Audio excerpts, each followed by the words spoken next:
Hi bros, Ashif Nellore.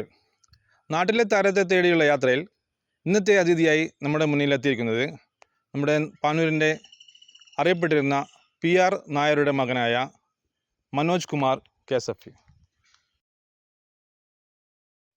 35 വർഷമായി KSFE ഏജൻ്റായി പ്രവർത്തിക്കുന്ന മനോജ് കുമാർ ഏതാനും വർഷങ്ങളായി ഏറ്റവും കൂടുതൽ വരിക്കാരെ ചേർത്തിട്ടുള്ള സംസ്ഥാന ബഹുമതി നേടിയ വ്യക്തിയും കൂടിയാണ്.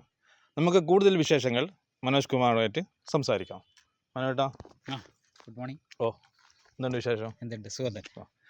പിന്നെ ഈ KSFEൻ്റെ ഈ ഏജൻ്റായിട്ട് ഈ മേഖലയിലേക്ക് വരാനുള്ള KSFE ഏജൻ്റായിട്ട് വരാൻ എന്നെ ഏറ്റവും പ്രചോദനം നൽകിയിട്ടുള്ള സംഗതി എന്നുള്ളത് ഇത് ഒരു പൊതുമേഖലാ സ്ഥാപനം എന്നുള്ളതാണ്.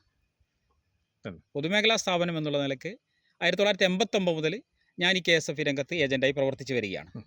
ഇതിന് എനിക്ക് ആത്മവിശ്വാസം പകരുന്ന ഒരു അനുഭവം എൻ്റെ നാട്ടിൽ തന്നെ ഉണ്ടായിട്ടുണ്ട്. അത് ഞാൻ പ്രേക്ഷകരോട് പങ്കുവെക്കാൻ ആഗ്രഹിക്കുകയാണ്. അത് എന്താണെന്ന് വെച്ചാൽ, ഞാൻ ക്യാൻവാസിങ്ങുമായി ബന്ധപ്പെട്ട് പോകുമ്പോൾ എൻ്റെ നെയ്ബറായിട്ടുള്ള മമ്മൂഷ വീട്ടിൽ പോയി. മമ്മൂഷ വീട്ടിൽ പോയപ്പോൾ മമ്മൂഷ ഭാര്യയാണ് ഞാൻ കണ്ടത്. അവർ എന്നെ പരിചയപ്പെട്ടു. എന്തെല്ലാം മനോജ ഇങ്ങനെ ഞാൻ പിന്നെ ഇങ്ങനെ KSFEയുടെ ഏജൻസി ഉണ്ട്. അപ്പോൾ അവർ എൻ്റെ കയ്യിൽ നിന്ന് നോട്ടീസ് വാങ്ങി അത് വായിക്കുകയാണ്. വായിച്ചതിന് ശേഷം അവർ പറഞ്ഞൊരു കമൻറ്റ് ഞാൻ ഇപ്പോഴും ഓർക്കുകയാണ്. ഓ മനോജ, ഇത് വീണാലും നിലത്തുണ്ടാവില്ലേ? അപ്പോൾ എന്താണ് അവർ ഉദ്ദേശിച്ചത്? അഥവാ ഈ പൊളിഞ്ഞു പോയാലും കമ്പനിയിൽ നിക്ഷേപിച്ചിരിക്കുന്ന നിക്ഷേപകരുടെ പൈസക്ക് യാതൊരു കോട്ടവും വരില്ല എന്നുള്ളതാണ്.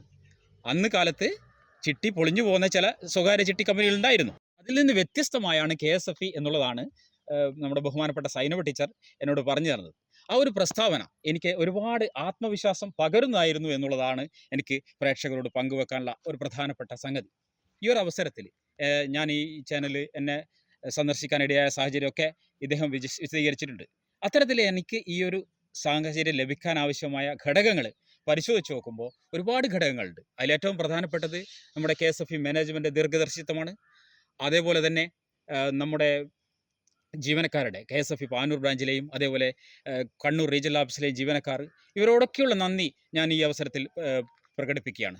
അതോടൊപ്പം തന്നെ എൻ്റെ കുടുംബാംഗങ്ങൾ, അതേപോലെ തന്നെ മറ്റ് സുഹൃത്തുക്കൾ, എൻ്റെ സഹപ്രവർത്തകരായ മറ്റ് ഏജൻറ്റുമാർ, എൻ്റെ വരിക്കാർ, ഏറ്റവും ഉപരിയായി സർവോപരിയായി എൻ്റെ വരിക്കാർ, എൻ്റെ കസ്റ്റമറാണ് എന്നെ ഈ നിലയിൽ എത്തിച്ചിട്ടുള്ളത്. കസ്റ്റമേഴ്സിനോടുള്ള അഗൈതവുമായ നന്ദി. ഹാഷിം ചാനലിനെ പറ്റി നമുക്കൊക്കെ അറിയാവുന്നതുപോലെ നമ്മുടെ നാട്ടിലെ താരങ്ങളെ, നമ്മുടെ നാട്ടിലെ ആളുകളെ, വളരെ നിലക്ക് സാമൂഹ്യമായും മറ്റ് രംഗങ്ങളിലും പ്രവർത്തിക്കുന്ന ആളുകളെ, അവർ നമ്മുടെ സാമൂഹ്യപരമായി എന്തൊക്കെ പ്രവർത്തനങ്ങൾ അവർ ഏർപ്പെടുന്നു, നമ്മുടെ നാട്ടിന് എന്തൊക്കെ പുരോഗതി അവർ കാഴ്ചവെക്കുന്നു എന്നത് അറിയാൻ ഇത്തരത്തിലുള്ള ചാനൽ നമ്മളെ സഹായിക്കാറുണ്ട്. അതുകൊണ്ട് ഈ ബ്രോഹാഷിം ചാനലിൽ വളരെ വലിയ ഒരു സാമൂഹ്യ ദൗത്യമാണ് ചെയ്തുകൊണ്ടിരിക്കുന്നത് എന്ന കാര്യം കൂടി ഇവിടെ ഞാൻ പറയാൻ ആഗ്രഹിക്കുകയാണ്. ആയിട്ടുള്ള ബന്ധപ്പെട്ടുള്ള എല്ലാ സംശയങ്ങൾക്കും നമ്മുടെ മനോജ് കുമാറായിട്ട് ബന്ധപ്പെടുക. സ്ക്രീനിൽ കാണിക്കുന്ന നമ്പറിൽ ബന്ധപ്പെടണം. അപ്പോൾ ബ്രോ ആഷിഫിൻ്റെ നാട്ടിലെ താരത്തെ തേടിയുള്ള യാത്ര തുടരുകയാണ്. അത് ചിലപ്പോൾ നിങ്ങളായിരിക്കാം. അതുവരെ വെയിറ്റ് ചെയ്യുക. അതുവരേക്കും ബൈ ബൈ ബ്രോസ്.